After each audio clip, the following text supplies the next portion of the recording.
A heart-divided Chapter 1. The early bonds I never meant to cross the line that would unravel 3 lives. I'd known Marcus and Clara for years. We met through a local climbing group that convened at the city's largest indoor rock wall. Every Tuesday evening, we'd gather with about a dozen other enthusiasts, some novices, some seasoned climbers, to practice, compete, and encourage each other to improve. I was new to the city then, a recent transplant from a smaller town, trying to find my place in a bustling metropolis where I knew almost no one. The climbing group gave me a sense of community and excitement. Marcus was the first to greet me, all warm smiles, easy laughter, and a quiet intensity behind his green eyes. He introduced me to Clara, his wife, soon after.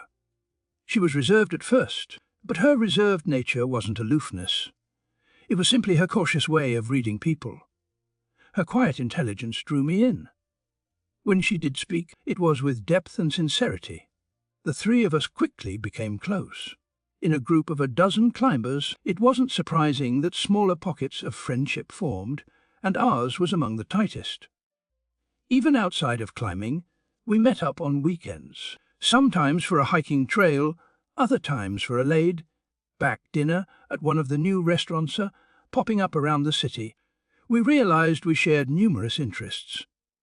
Marcus and Clara loved the thrill of outdoor adventures as much as I did, and we soon branched out to cycling, racetrack events where we'd watch or even drive laps at a local motorsport park, skiing in the winter, and the occasional camping trip, if we could align our schedules.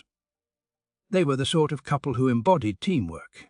Marcus was the one with an easygoing grin and a knack for teaching new skills, while Clara was more of a meticulous planner, one who found the perfect campsite or the best climbing routes. Each trip was orchestrated with her calm efficiency, ensuring that we always had enough gear, enough food, and a coherent idea of where we were going. Marcus might have been the first to break the ice socially, but Clara was the glue that held everything together. They complemented each other in ways I found admirable. Ways that I occasionally, if I'm honest, envied. I'd never been in a long-term relationship before. My own romantic ventures typically fizzled out after a few months. Something about me, or my restless nature, I guess, made it hard to settle down. However, spending time with Marcus and Clara gave me glimpses of the kind of stable partnership I'd once thought I might want. There was a comfortable routine in how he'd slip an arm around her waist when we were talking, or how she'd unconsciously lean into him during a moment of excitement. Looking back, I can see that the seeds of attraction toward Marcus were planted in those earliest days. It wasn't his physical appearance alone, though he was undeniably attractive, but the synergy between his adventurous spirit and gentle warmth. Many men I'd met before possessed either boldness or kindness, but not both. He had both in equal measure. It was easy to find myself smiling a little too long when he spoke to me, or noticing how my heart fluttered if he laughed at my jokes.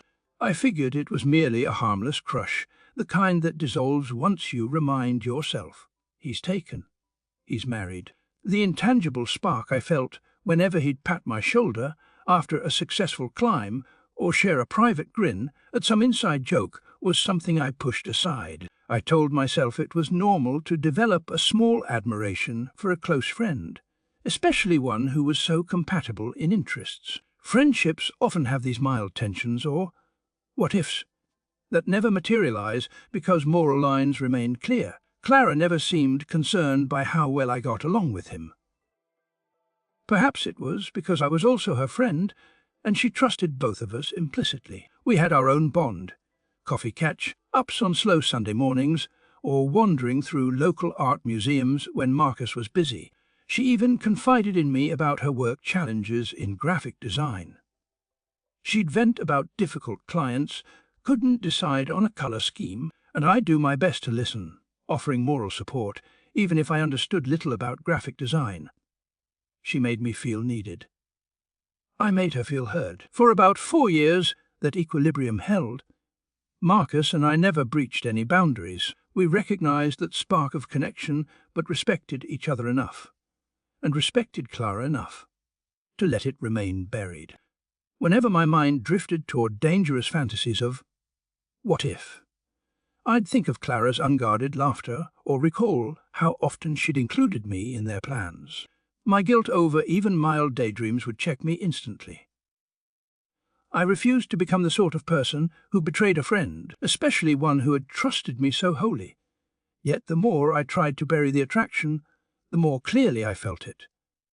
In fleeting moments, when I reached the top of a climbing route and Marcus shouted encouragement from below, my heart soared with more than just the joy of achievement. When we camped under starry night skies and he'd pass me a mug of hot chocolate, I'd struggle to maintain a casual composure while electricity danced between our fingers. Clara never noticed anything unusual. She likely assumed we were just three close pals, and for a long time that's all it was.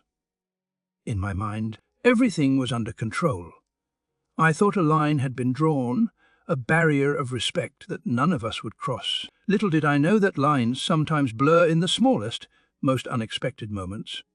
Chapter 2. Subtle shifts. It was late autumn when the first subtle shift occurred. We'd been planning a big camping and climbing weekend in a national park known for its dramatic cliffs and orange-hued foliage. The plan was for the three of us, plus another friend or two, to drive out on Friday, set up camp, climb on Saturday, and return Sunday. A typical expedition for us. However, when Friday rolled around, Clara cancelled last minute due to a sudden project deadline. She insisted that Marcus and I go without her, stating that she hated to ruin our well-laid plans. Our other friend, who'd intended to join, had also backed out due to a family emergency, leaving just me and Marcus to decide whether to cancel or proceed. I remember the hesitation in my chest.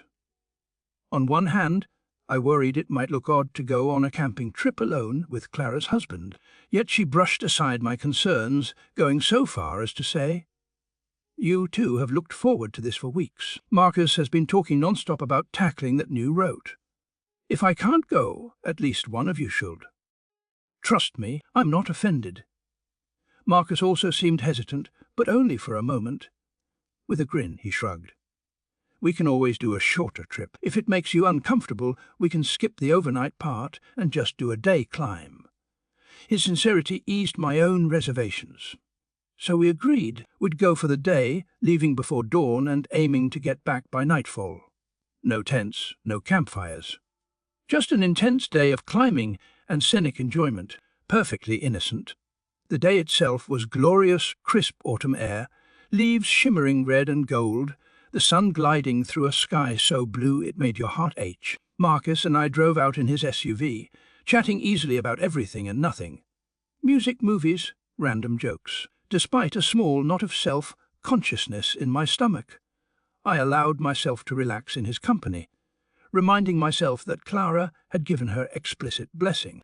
At the climbing area, we tackled a few moderate routes, then broke for lunch near a ledge overlooking a river.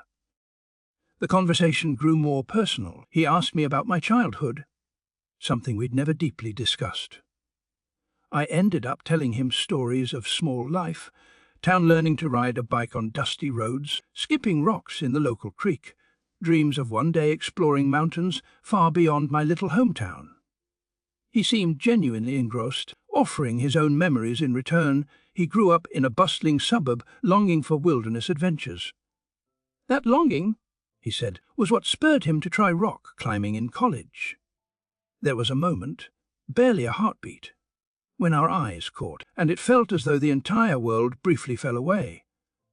The hush of the wind through the trees, the brightness of the day, it all dimmed. In that instant, I knew the attraction wasn't just in my head, it was mirrored in his eyes. 1,000 unspoken words seemed to pass between us. Then, as quickly as it happened, we both looked away. We resumed the climb afterward, each focusing on the physical challenge. That entire afternoon, a tension thrummed between us, unacknowledged yet palpable. Even so, we behaved ourselves. No flirting, no intimate touches beyond the ordinary belaying and high fives. By evening, We were driving back exhausted and satisfied with our day's accomplishments. The ride was filled with comfortable, if occasionally contemplative, silence. When we arrived at my apartment, I thanked him for the trip. His smile faltered, and there was a shadow behind his eyes. "I wish Clara had come," he said softly, as if he were making sure to reinforce the moral lines we both recognized. I nodded, stepping out of the SUV. "Men too," I whispered. That night, I found myself lying awake, replaying the day. There was nothing explicitly wrong in what we'd done, yet I couldn't shake a feeling of guilt.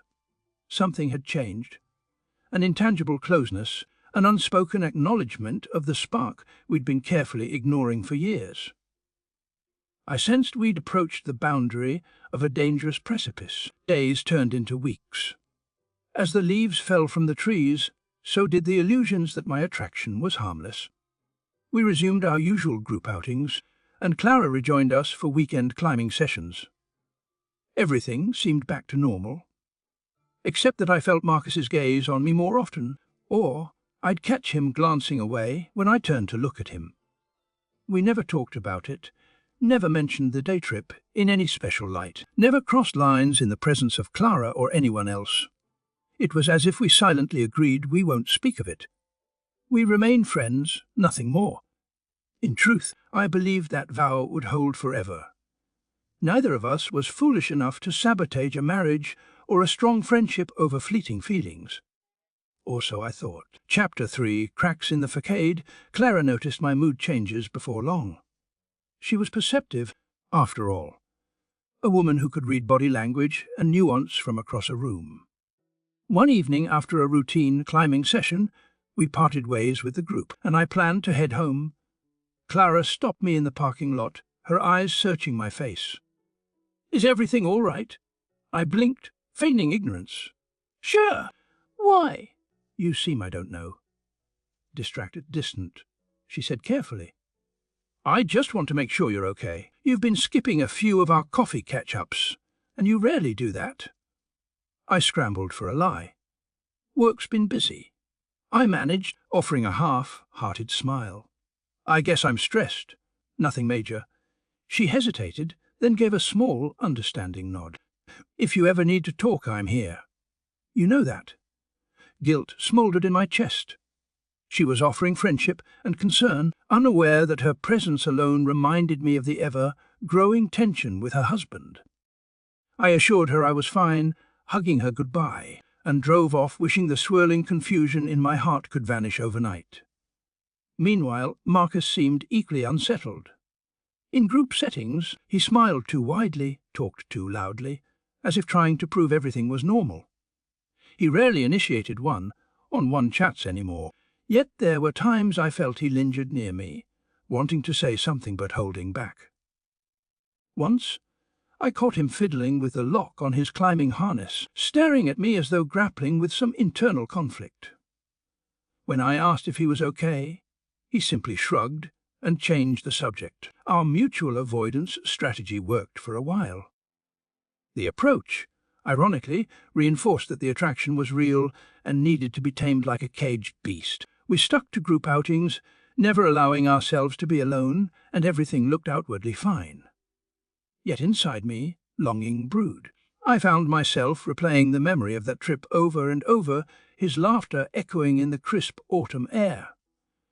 His intense eyes locking with mine by the river. I'd be in the middle of a mundane task, making dinner, folding laundry, and a flash of that afternoon would fill my mind. My chest would tighten, heat rushing to my face at the recollection of how I'd felt so alive, so understood in those moments with him. I tried to date other people as a distraction. I accepted a few invitations from colleagues or from a dating app, but each time I felt a sense of emptiness. Dinner conversations seemed hollow, forced. I kept comparing them to Marcus's easy warmth, his shared interests and sense of humour. I never mentioned my dilemma to these dates. Of course, I wasn't proud of pining for someone else, but inevitably I'd wrap up the evening with a polite goodbye, driving home to the quiet, constant H of unfulfilled desire. It wasn't just physical attraction, I realized. I admired him as a person, his kindness, his quiet resilience, his devotion to his wife. That devotion, ironically, was part of what drew me in.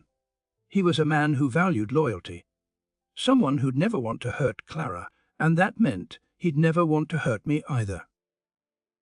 He wasn't the sort of guy to treat infidelity lightly. The fact that he still adhered to boundaries even when I sensed him wanting more only deepened my respect. What a twisted predicament, I thought to myself. Why can't I just let this go?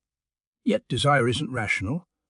The stronger the moral reasons to back off, the more my heart seemed to protest. Sometimes I wished I could vanish from their lives entirely, move to another city, start over.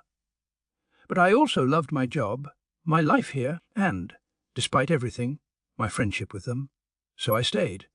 And every day, the cracks in our facade widened bit by bit, threatening to shatter us all. Chapter 4, Confession Before Thanksgiving. Marcus was the one who finally broke. It happened 2 weeks before Thanksgiving, at a local gym where we sometimes bouldered. Clara couldn't make it because she was babysitting her niece. I arrived assuming we were climbing in a group, but the others cancelled last minute, leaving just me and him. At first, I nearly bailed, but I thought, we're in a public place. What harm could come from an hour of bouldering? For a while, we climbed as if nothing was amiss. The gym was crowded enough that we were never truly alone, yet the hum of voices gave us a peculiar privacy. Each time I hosted myself onto a new route, I felt Marcus's gaze from below. When we switched places, I tried not to watch the muscles in his arms, the curve of his shoulders. Eventually, we took a break in the corner, sipping water from our bottles. He turned to me with an intensity I'd never seen quite so naked in his eyes. "I can't keep pretending," he said quietly, leaning in so only I could hear over the background noise of chatter and clanking gear. I felt my pulse accelerate. Pretending what? I managed, though I already knew. "That nothing's going on," he replied, exhaling hard. "That I don't have these feelings for you. I've tried to push them down, but it's eating at me." I couldn't breathe for a moment. My mouth was dry. We'd never spoken the truth out loud, never admitted it so plainly. "Marcus," I whispered. "I know," he said, cutting me off gently. "I can see it in your eyes, too." He hesitated, looking at his water bottle as though searching for courage. "But we can't act on it. I'm married. Clara trusts us. Trusts me. I'd never forgive myself for hurting her. And I'm not going to throw away my life for a fling." I nodded, fighting tears and the swirling mixture of relief and heartbreak. "I feel the same way," I managed. "That's why I've tried so hard to avoid being alone with you. It's not fair to her, or you, or me, to indulge something that can't end well." He reached out as if to take my hand, then stopped. We both stared at each other, a silent acceptance that we had just said everything that needed saying. This was real. It wasn't an imaginary crush or a fleeting spark. It was an attraction that threatened to derail lives. We agreed that day, without much further explanation, that we'd remain friends only in the context of groups, that we'd never speak of it again, that we'd bury the feelings for good.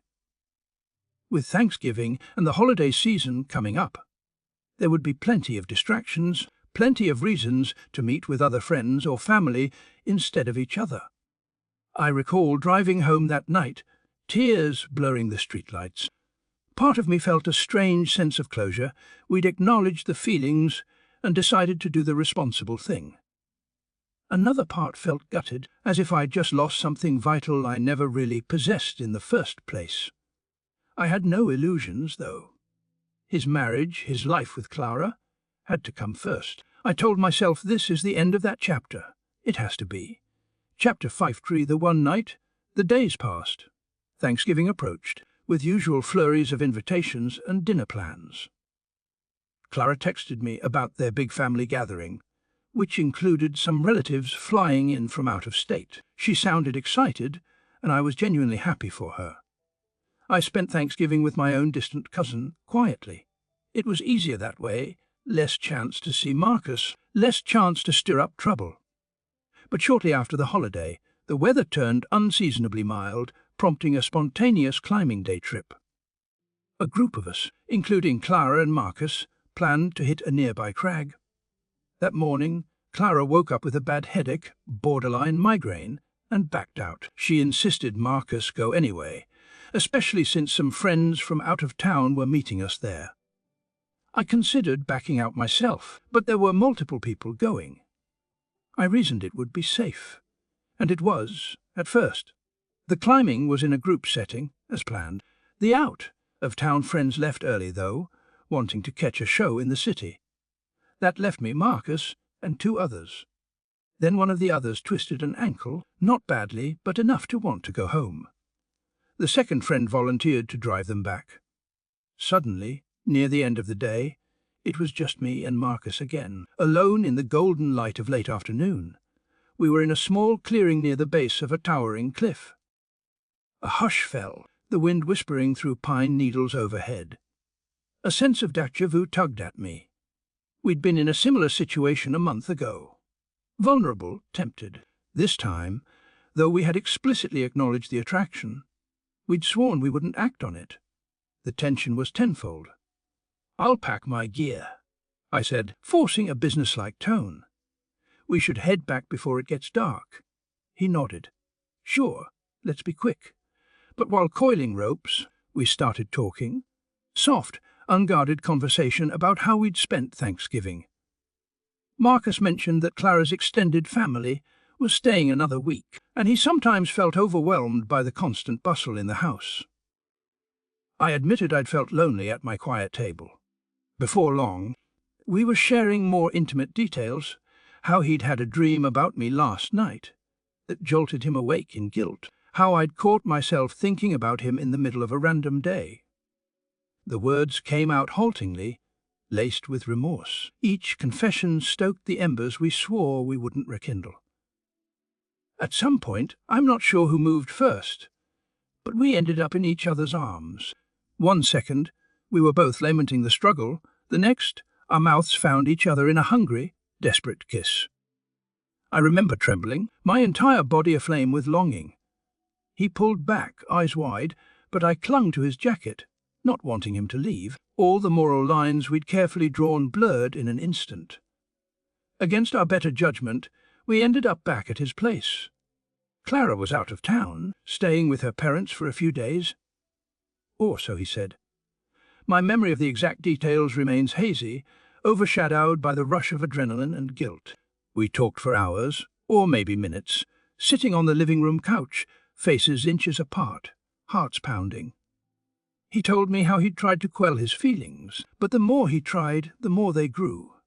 I confessed the same. We kept saying, we shouldn't. Even as we kissed, even as we tore down the last barriers, that night was everything I had simultaneously yearned for and dreaded. We shared a single physical encounter, our bodies tangling, hearts racing, breath mingling. In that moment, I felt an overwhelming sense of tenderness and heartbreak all at once. Because I knew, even in the midst of passion, that we would regret it. We slept in each other's arms for a few hours.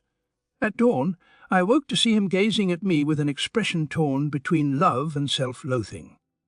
I bit my lip, tears stinging my eyes. This was the only time, I whispered. We can't do this again. He nodded, his voice thick. I know. I can't lose Clara. And you don't deserve the torment of being a secret.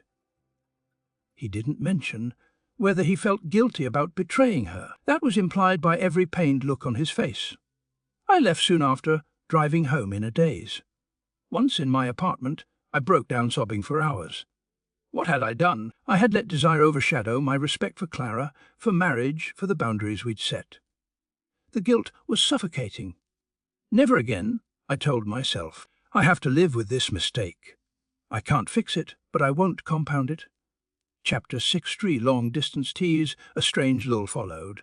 Marcus went on a business trip with Clara, a mix of work and extended family visiting out of state. They'd be gone for an entire month. I told myself this was a blessing, a chance to recalibrate, to ensure that no further damage occurred. We'd broken a sacred rule once, but we could bury it. Maybe time and distance would help us both come to our senses. Yet, ironically, that distance made my heart ache for him even more. It reminded me how deeply I had fallen, not just for his physique or smile, but for the intangible connection we'd shared. We began exchanging messages again, though it started innocently pictures of scenery, updates about day-to-day life. He'd text me, "Clara and I are in Chicago now," accompanied by a photo of the city's skyline at night. I'd respond with snapshots of a local holiday market or the cookie recipe I'd tried that day. On the surface, we kept it friendly. Beneath that facade, my heart thundered every time I saw his name light up my screen. Our emotional bond intensified through those texts. There were moments, late at night, when our conversations grew more vulnerable. "I miss you," he once wrote, followed by a swirl of regret. "I'm sorry," he added. "I know it's wrong to say that." I'd stared at my phone, tears welling, as I typed back, "I miss you too, but we have to stop. It's not fair to any of us." I meant it. The guilt gnawed at me, overshadowing any fleeting thrill I felt from his attention. Here I was, a friend of Clara's, and I'd slept with her husband. She was likely oblivious, continuing her life as normal, trusting us both. The thought of her discovering the truth made me sick with shame. Still, we made plans to meet. It was almost comical. We were so determined to end things properly, to have a clear conversation about not letting this happen again. In a way, I believed we owed each other that closure. Text messages can be misread or misinterpreted, and I didn't want him to think I expected him to leave Clara. I also wanted to ensure we parted with a mutual understanding that the affair was over forever. We agreed to talk in person once they returned from their trip. No secrecy, no half-truths, just a direct conversation, after which we would cease our contact and revert to acquaintances if possible. I dreaded it as much as I yearned for it. Perhaps closure was the only path to redemption. Chapter 7. Shattered in a night, all our intentions to handle it discreetly, to salvage what we could, were rendered moot the night Clara found out. They returned home earlier than scheduled. I wasn't aware. Neither was Marcus, apparently. Maybe he thought he had until the next day to meet me, but that same evening I received a single text from him. "She knows. I'm sorry." For my heart lurched violently. For a moment, I couldn't breathe. I tried calling him. No answer. I tried calling Clara. Straight to voicemail. My mind raced with the possible ways she might have discovered our transgression. Had she seen our texts? Had she come across something suspicious on his phone? Or did Marcus, in a moment of guilt, confess? The following morning, I got word from a mutual friend that Clara had filed for divorce immediately. In the same week, they separated, and Marcus moved out of their home. It was all so sudden, so catastrophic. I struggled to gather accurate details. Everyone in our climbing circle only knew bits and pieces, and I wasn't about to explain the entire truth. Shame ate at me day and night. I tried to reach out to Clara, but her phone remained silent. I thought about driving to their place, but I couldn't bring myself to do it. She was my friend, and I'd stabbed her in the back. If the roles were reversed, I'd never want to see me again. My guilt told me that I didn't deserve the chance to defend myself or ask for forgiveness. I was the other woman, the catalyst for the destruction of their marriage. Marcus, for his part, seemed to vanish. He deactivated his social media, changed his number, or perhaps blocked me. I searched for him in every way I could, text, calls, email, but received no response. Panic and heartbreak clashed within me. I told myself that losing contact was what I deserved. Still, I felt hollow, unable to pass if he hated me now, or if he was simply drowning in his own guilt. In the quiet that followed, I sank into despair. I spent nights replaying every step that led to this train wreck. From our first climb to that day trip, to the confession, to the final moment in his arms, each recollection was a barb of regret. I had destroyed a marriage. I had hurt someone I considered a friend. Marcus had lost his family, and Clara had lost the safety of her life with him. All of this for one night of indulgence and a handful of texts. A lifetime of trust undone in a single misstep. Chapter 8. Consequences. I expected condemnation from our shared climbing community. In some ways, I craved it, a form of penance. However, few people knew the full story. Rumours swirled, yes, but I never confirmed them, and Marcus wasn't around to speak. Clara had retreated too. Some suspected he cheated with me, others believed it was a random fling. Whispers circulated, but no one confronted me directly. I avoided the climbing gym, the cycling meets, the rest track gatherings. My sense of shame wouldn't allow me to face the people who might suspect I'd been the cause of this messy break. My daily life became mechanical, waking up, going to work, returning home, and numbly scrolling through streaming services without actually watching anything. Food tasted like ash. Sleep was fitful. A deep anguish thrummed beneath everything I did, as though the ground beneath my feet had become a sheet of ice, and one misstep would send me plunging into darkness. I considered writing Clara a long apology. Several times I drafted letters in which I bared my soul, explaining how I never intended to hurt her, how I had tried so hard to resist, how it happened only once. But each letter felt hollow. My excuses sounded pitiful, as they should. The simple truth was, I had known it was wrong every step of the way. I had chosen my desires over her trust. Why should she believe any justification now? Sometimes I pictured their parting scene, her discovering a message on his phone or a suspicious photo. Maybe she confronted him, demanding the truth. Perhaps he tried to lie at first, then crumbled under the weight of guilt. I imagined her eyes shimmering with tears, her voice trembling in betrayal as she realized her friend, was the one. The scenario replayed in my mind, fueling relentless self-loathing. Work colleagues noticed how withdrawn I'd become. A coworker asked if I was unwell or dealing with personal issues. I brushed them off, saying it was just stress. My job performance slipped slightly, though not enough to raise any formal alarms. I was too afraid to tell anyone that I'd orchestrated the downfall of a marriage. Nights were the worst.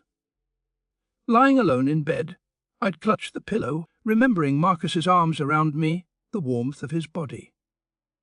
Then I'd curse myself for lingering on that memory, because it represented a betrayal. The heartbreak I felt was dwarfed by the knowledge that he and Clara were suffering far more.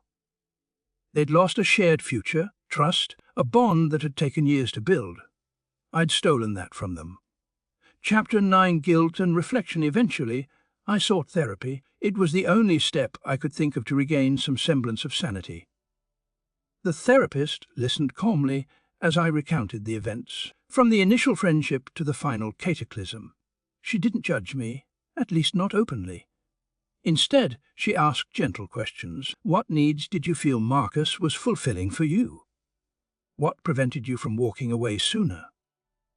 What aspects of your life were you trying to fix through this affair? Her questions made me confront truths I hadn't fully acknowledged. I realized, for instance, that I idolized Marcus's kindness and sense of stability. I craved the kind of deep connection he shared with Clara, mistakenly thinking that if a piece of that connection spilled over to me, it would fill the void I felt from years of feeling alone. I admitted that, in the moment, I valued my own longing over the moral principle of respecting a marriage. The therapist pressed me on the concept of self-worth. You talk about how you hate being the other woman, but you also allowed yourself to be in that role. Why? I had no easy answers, just tears and regrets. Over multiple sessions, I slowly dissected how my insecurities, fear of loneliness, and yes, genuine love for him had led me down this path. None of it absolved me, but it let me understand that I wasn't simply a caricature of evil. I was a flawed human who made disastrous choices. Still, awareness of one's flaws doesn't erase their consequences.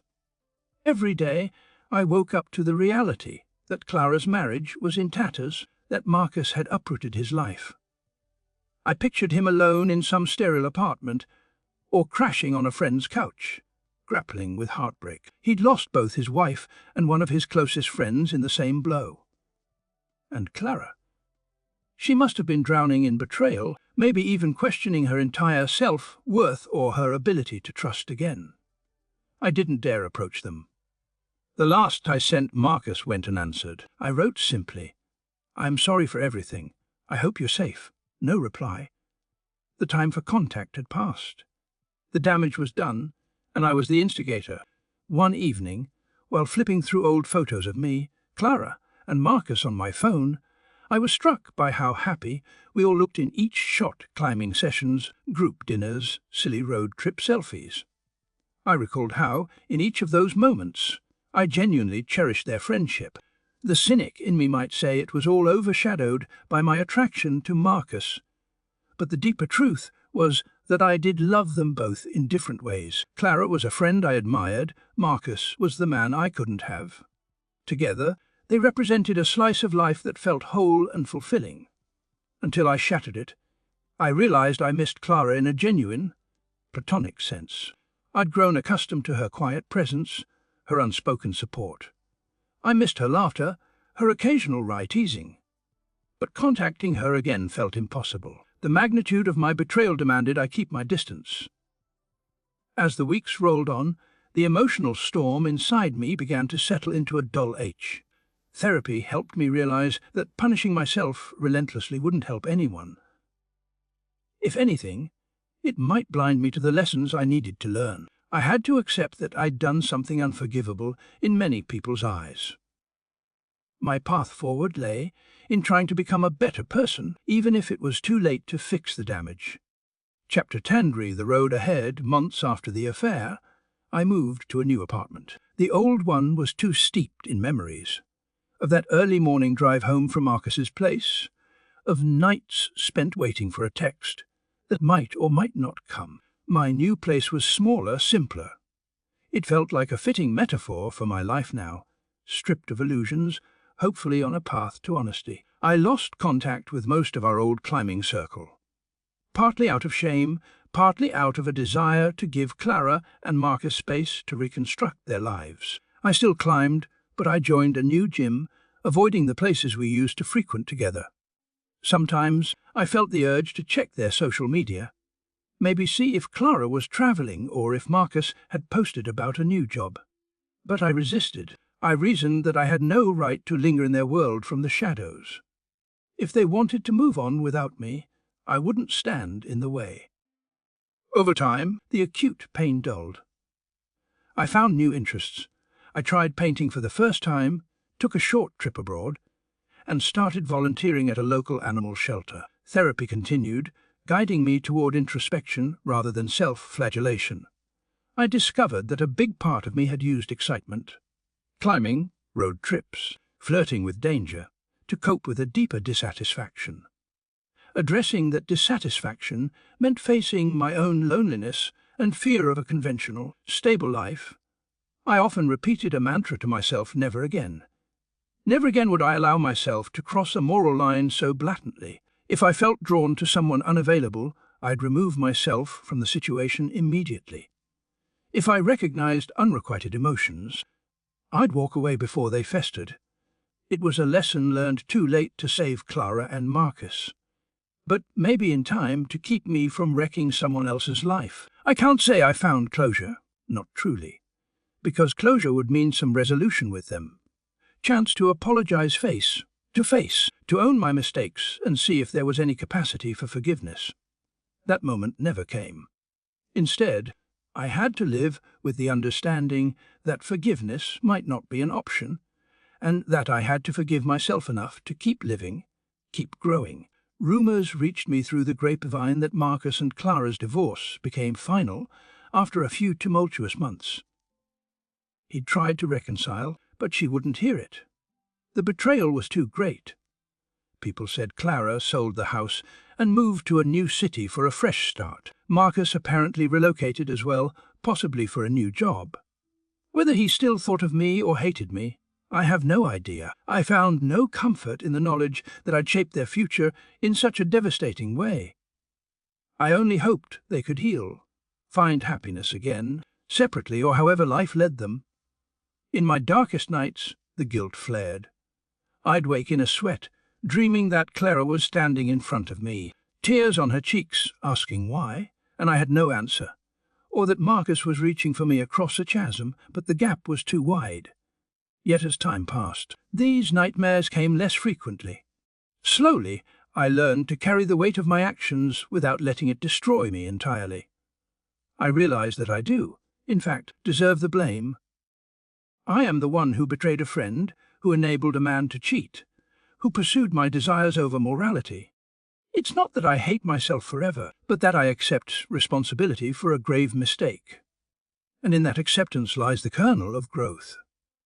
I can't fix what I broke, but I can live differently, love differently, and ensure that I never again put myself, or anyone else, in such a painful position. Sitting here now, typing these words as a sort of confession, I feel the old ache in my chest. Yet I also feel the faint glimmer of hope that maybe, one day, I'll be worthy of a love that doesn't require deception. Perhaps Clara, wherever she is, will find peace, and Marcus too. Life goes on for all of us, whether we cling to regret or strive for redemption. I choose to strive, even if I'll always bear the scars of what I did, because that's what we do when we've hurt people we cared for. We own it, learn from it, and carry on, hoping to be a little kinder, a little wiser tomorrow. Author's epilogue: I slept with my friend's husband, and she found out. I've come to realize I truly deserve the remorse, the regrets, and the consequences that followed. Nothing can justify the harm I caused by crossing that line. If you've read this far, you'll understand that guilt never fully goes away. It lingers, shaping who you become in its wake. Yet guilt alone doesn't define a person. What we do with that guilt is what matters. I acknowledge my wrongdoing and choose to move forward with the solemn vow, never again. I've learned the hard way that fleeting desire can destroy precious bonds of trust and friendship. And so, although I live with the knowledge of what I've done, I also embrace the opportunity to grow, to ensure I treat others, and myself, with greater respect, honesty, and compassion. Wherever Marcus and Clara are, I hope they heal. In the end, that's all any of us can wish for one another, a chance to find peace, even after devastation. And if there's any faint silver lining, it's the lesson that some lines, drawn by loyalty and conscience, are never meant to be crossed.